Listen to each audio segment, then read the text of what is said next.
অনেক দিন বাদে হঠাৎ করেই প্ল্যান হয়েছিল তারাপীঠ যাওয়ার।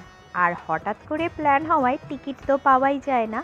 অবশেষে হাওড়া রামপুরহাট স্পেশালে চেপে গন্তব্যের দিকে রওনা হলাম। আর ট্রেনে চেপে আমাদের মুখ তো চলতেই থাকে। তারপর অবশেষে আধ ঘন্টা লেটে পৌঁছালাম রামপুরহাটে। সেখান থেকে গাড়ি ভাড়া করে তারাপীঠে পৌঁছে আমরা ছিলাম আনন্দম হোটেলে।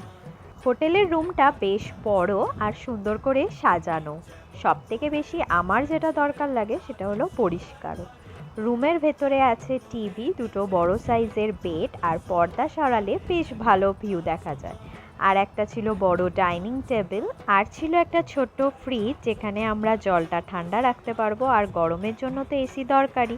হোটেলের ফার্স্ট ফ্লোরে ছিল ছাদ বাগান, যেটা কাল তোমাদেরকে দেখাবো। রাতের ডিনারে আমরা কিনে নিয়েছিলাম সবার জন্য রুটি, তড়কা, আলুর দম, ভাইয়ের জন্য বিরিয়ানি, আর আমার জন্য চাউমিন। পরের দিন সকালবেলা রেডি হয়ে গেলাম মন্দিরে পুজো দিতে।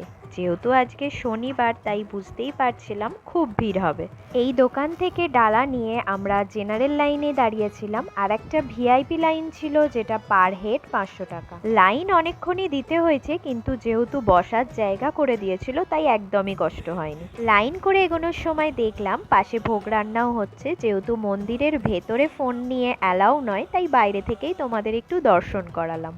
মন্দির থেকে বেরিয়েই আগে লাঞ্চ করতে এলাম। যেহেতু সকাল থেকে কিছুই খাওয়া হয়নি, আমরা নিয়েছিলাম ভেজ থালি, তার সাথে ডিমের অমলেট আর মাছ।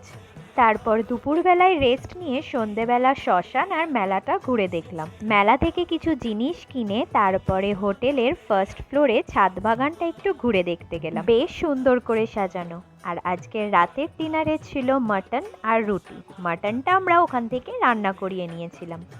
পরের দিন ভোরবেলা আবার গাড়ি ভাড়া করে রামপুরহাট স্টেশনে এলাম। আমাদের ট্রেন ছিল সকাল 5:10। একদিনের তারাপীঠ ভ্রমণ কিন্তু আমাদের বেশ ভালো লাগলো। আজকের ভিডিওটা তাহলে এইটুকুই। দেখা হবে অন্য ভিডিওতে। Tata, bye bye.